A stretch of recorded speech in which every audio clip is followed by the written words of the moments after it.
मंडळी, तुमचं पुन्हा एकदा मालवणी बोको या यूट्यूब चॅनलवर स्वागत असा. आज आपण निळवंती या ग्रंथाबद्दलची माहिती बघणार असो. असं म्हणतात की ह्यो ग्रंथ वाचूचो नसता, पण ह्यो जो निळवंती ग्रंथ असा तो नेमको काय असा त्याबद्दलचो अनुभव माझ्या आजोबांका इलो होतो. त्यांनी तुम्हाला सांगितल्याने होतो. बघूया नक्की या निळवंती भूत काय असा. पण त्याआधी जर कोणी यूट्यूब चॅनलवर पहिल्यांदा चिला असात तर त्यांनी या चॅनल सबस्क्राईब करूक विसरा नको. चला तर मग सुरुवात करूया ह्या अनुभवाक.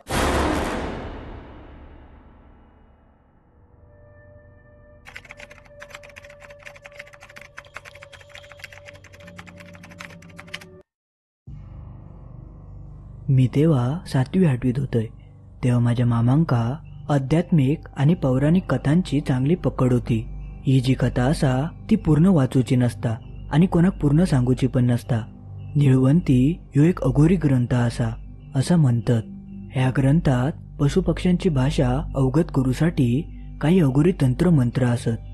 ह्या ग्रंथात अशी काही अघोरी विद्या असा जी आत्मसात केल्यावर एकतरी माणूस ठार वेडो तरी होता किंवा त्याचो वंश खुणता. पण याबद्दलचे मात्र ठोस पुरावे नाहीत. पण काही लोक असं उगाच म्हणतात की आमच्याकडे ह्यो ग्रंथ असा, पण अजूनपर्यंत तरी ह्यो ग्रंथ कोणी वाचल्यान असा काय माझ्या कानावर इला नाही. या एक कारण असू शकता की त्यामुळे ह्यो निळवंती जो ग्रंथ असा तो भारतात खूप प्रसिद्ध ग्रंथ म्हणून गाजलो गेलो. ह्या ग्रंथान आधीच एवढ्या गूढ अगम्य कल्पना जन्मात घातलेल्या असत की निळवंती ग्रंथाचा एखादा जरी पान हाती लागला की लोकांमध्ये अद्भुत आणि कुतूहल असे दोन्ही भाव जागृत होतात. निळवंती या नावान अनेकांनी गारुडं तयार केलेली असत. असं म्हटलं जाता की या निळवंती ग्रंथातली कथा एका बैठकीत संपूर्ण ऐकू नये आणि सांगणाऱ्याने ती सांगू नये. त्या ग्रंथात खूप कथा असत, पण त्यातली एक कथा आज मी तुमका सांगणार असय.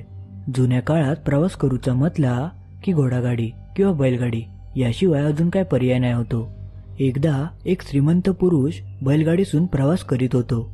प्रवास करता करता रात्र झाली होती आणि त्यावेळेस असो काही एक प्रकार घडलो, त्यामुळे त्याचा तो प्रवास थांबलो. कारण त्याच्या बैलगाडीचा एक चाक तुटला आणि मोडून खाली पडला. त्यामुळे त्याका थंयच थांबायचा लागला.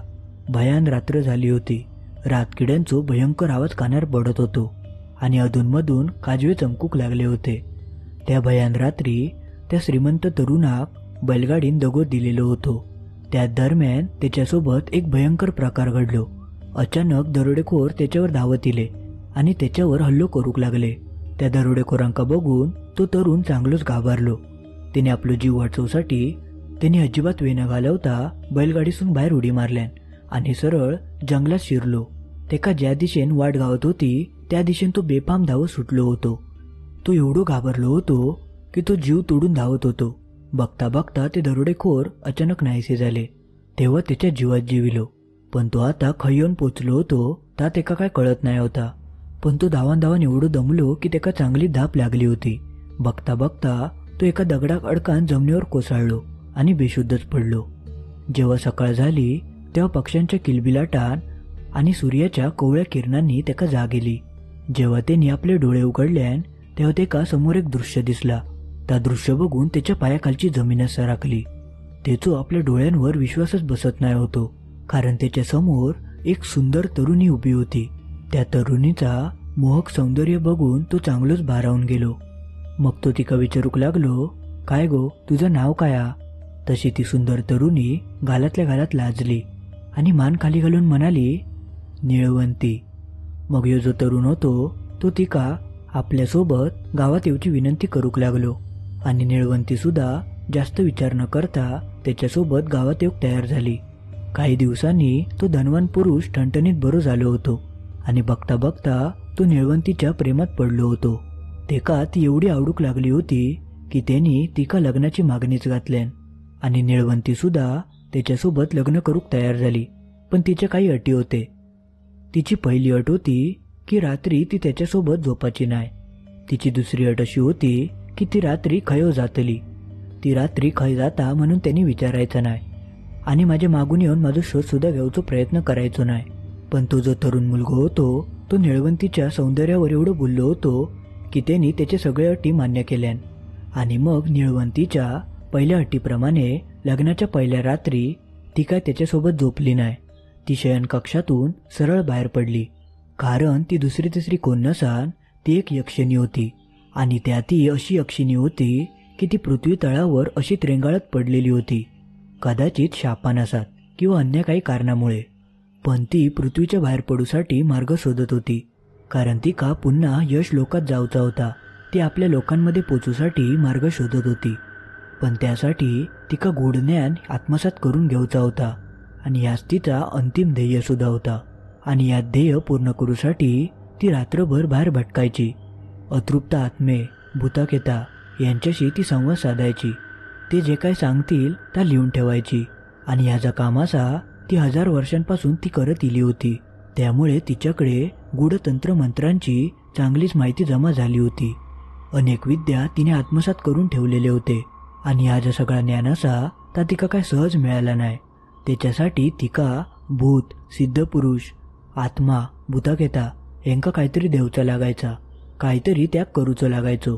मग त्यासाठी एखाद्या प्राण्याचो बळी असो किंवा एखादा हवन, आणि कधी कधी तर स्वतःचं रक्त सुद्धा काढूक लागायचा. निळवंतीच्या या गूढ रहस्यामागे एक सत्य दडलेला होता, कारण तिका एका सिद्ध पुरुषान सांगितलेला होता की तिका अमुक गावात ज्ञान मिळात. आणि त्या सिद्ध पुरुषान ज्या गावाचं नाव सांगितल्यान ता गाव त्या धनवान पुरुषाचाच होता, ज्याच्यापाशी निळवंती लग्न करून इलेली होती. त्या गावात प्रवेश करूसाठी त्या निळवंतीन त्या माणसासोबत लग्न केलेला होता. एकूणच तिच्या योजनेप्रमाणे सगळा काही जुळून इला होता. आणि आता गाव म्हटलो की थंय लोक आयली. मग ती लोका तिच्याबद्दल काय बाई बोलायची, म्हणून मग ती तिच्या नवऱ्याक काय बाई सांगायची. ती त्याची कानभरणी करायची. आणि गावात जेवढे जेवढे प्राणी मृत्युमुखी पडायचे त्याच्या मागे ही निळवंतीच असायची. आणि या गोष्टीमुळे गावातल्या बऱ्याच लोकांनी तिच्यावर आळ सुद्धा घेतलेलो होतो. पण त्याचो निळवंतीवर कायच परिणाम होत नाही होतो, कारण ती या गाव म्हणजे एक बाहेर पडण्याचा मार्ग होतो. निळवंतीक आता आपल्या लोकांमध्ये परतूची ओढ लागली होती. आणि अखेरीस तिका तो मार्ग गावलो. पण तो मार्ग पार करूसाठी तिका एक मोठी नदी पार करूक लागणार होती. निळवंतीक समजला की तिका जर आपल्या लोकांपर्यंत जाऊचा असात तर ती नदी पार करूचीच लागतली, त्याशिवाय अजून काय मार्ग नाही. आणि ती नदी पार करूसाठी तिका मोठ्या नावेची गरज होती. आणि तिका साधीसुधी नाव नको होती. तिका अशी नाव हवी होती की ती फक्त दिव्य आत्म्यांकाच दिसू शकता. म्हणून मग ती विचार करूक लागली की या नदीपाशी दिव्य आत्मे भटकत असतले आणि त्यांच्याकडे ती नाव असू शकता. पण त्याच्यासाठी तिका काहीतरी त्याग करूचो लागणार होतो. म्हणजे थोडक्यात त्यांका काहीतरी भेटवस्तू देऊची लागणार होती. आणि ती भेटवस्तू काय द्यायची याचं ज्ञानसुद्धा निळवंतीक अवगत होता. तिका ह्या सगळ्या गोष्टीचं ज्ञान एका घुबडाकडून मिळाला होता. ती जी माहिती होती ती सुद्धा खूप भयंकर होती. अमावास्येच्या रात्री एक प्रेत नदीच्या पाण्यातून वाहत येणार असा, अशी माहिती त्या घुबडान दिल्यान. ता घुबाड दुसरा तिसरा कोण नसान एक दिव्य आत्माच होतो. नदीच्या उगमस्थानी एक युद्ध सुरू होता. त्या युद्धात एक सैनिक धारातीर्थी पडलो. पण त्या सैनिकान आपलं प्राण सोडण्यापूर्वी तो आपल्या चिमुरड्या मुलीच्या हातात मुलीची आठवण म्हणून एक तावीत बांधता. आणि त्या तावीताक धरूनच तो आपले प्राण सोडता. आणि ह्याचा तावीत होता ता काय साधा सुद्धा नाही होता, त्याच्यासुद्धा दिव्य दडलेला होता. आणि ह्याचा दिव्य तावीत होता तर निळवंतीक गावलेला होता. पण घुबडान तिची मदत केल्यामुळे ताजा तावीत होता ता तिका घुबडाक देवचा लागणार होता. आणि तिने जर तसा केल्यान तर तिका ती दिव्य नाव गाऊ शकता. आणि त्या नावेन ती आपल्या माणसांपर्यंत जाऊ शकता. आपल्या माणसात जाऊसाठी निळवंती त्या अमावास्येच्या रात्री घराबाहेर पडली. प्रत्येक रात्री ही निळवंती नेमकी जाता काय असो प्रश्न तिच्या नवऱ्याक पडलो होतो, पण तो कधी तिका विचारत नाही होतो. पण ह्या रात्री मात्र तो खूपच अस्वस्थ झालो होतो. म्हणून त्यांनी ही नेमकी जाता का या बघूसाठी गपचूप तिच्या मागून येऊचा ठरवल्यान. पण जेव्हा तो तिच्या मागसून येऊक लागलो तेव्हा निळवंतीक त्याची चावूल लागली. पण निळवंतीन त्याका काय थांबवक नाही, कारण घुबडान सांगितलेला होता की तुका सरळ गावच्या नदीपर्यंत येऊचा असा आणि थंय एक प्रेत वाहत येतला आणि त्या प्रेताक धरूचा असा. निळवंतीन ह्या सगळा काम केल्यावर ती आपल्या माणसांकडे जाणार होती, त्यामुळे तिच्या नवऱ्याचा काय प्रश्न नाही होतो. म्हणून तिने त्याच्याकडे काय लक्ष देऊक नाही. बघता बघता ती गावच्या नदीपर्यंत येऊन पोचली. तेवढ्यात एक वरणा प्रेत वाहत तिला. तसा निळवंतीन पटकन त्या नदीत उडी टाकल्यान आणि त्या प्रेताक धरून ती ओढत ओढत किनाऱ्याकडे घेऊन येली. आणि हो जो सगळो प्रकार असा तो तिचो नवरो गपचूप झाडीयेतलं पान बघत होतो. ता सगळा दृश्य बघून तेका किळस वाटत होती. तेका काय समजतच नाही होता की निळवंती या सगळा काय करता. तेका एका बाजूक भीती वाटत होती तर दुसऱ्या बाजूक ह्यो सगळो काय प्रकार ता तेका बघूचा होता. तेका काय रावला नाही म्हणून तो त्यानं बाहेर पडलो आणि तिच्या जवळ गेलो आणि तिका विचारूक लागलो, काय गो तू या सगळा काय करतं, ह्यो सगळो काय प्रकार हा. पण निळवंतीन काय त्याच्या एका प्रश्नाचा तेका उत्तर काय देऊक नाही. तिका कायो करून त्या प्रेताच्या हातातला ताईत काढून घेऊचा होता. जशी निळवंती त्या प्रेताच्या हातातला ताईत काढून घेता तसा तिच्या नवऱ्यान तिका थांबवल्यान आणि बघता बघता तिच्या नवऱ्याकडसून अनपेक्षितपणे विरोध होऊक लागलो. म्हणजे तिचो जो नवरो होतो तो अचानक तंत्रमंत्राचो उपयोग करूक लागलो. तो सगळो प्रकार बघून निळवंतीक चांगलोच धक्को बसलो.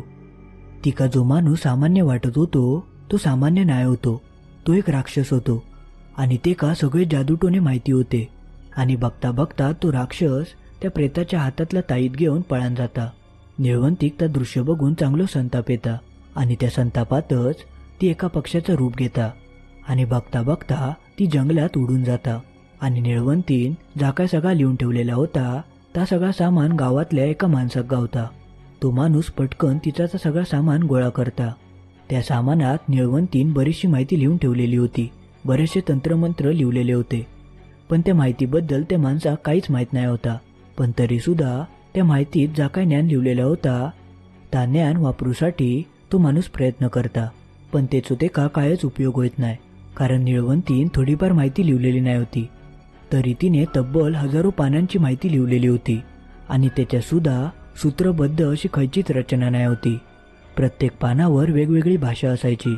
ती जी माहिती असा ती फक्त निळवंतीच वाचू शकता. आणि काही काही पानांवरची भाषा लोकांका माहिती सुद्धा नसात असली भाषा होती. त्यामुळे ह्यो ग्रंथ वाचना कोणत्या साध्या सुध्या माणसाचा काम नाही. तर ही होती निळवंतीची एक कहाणी.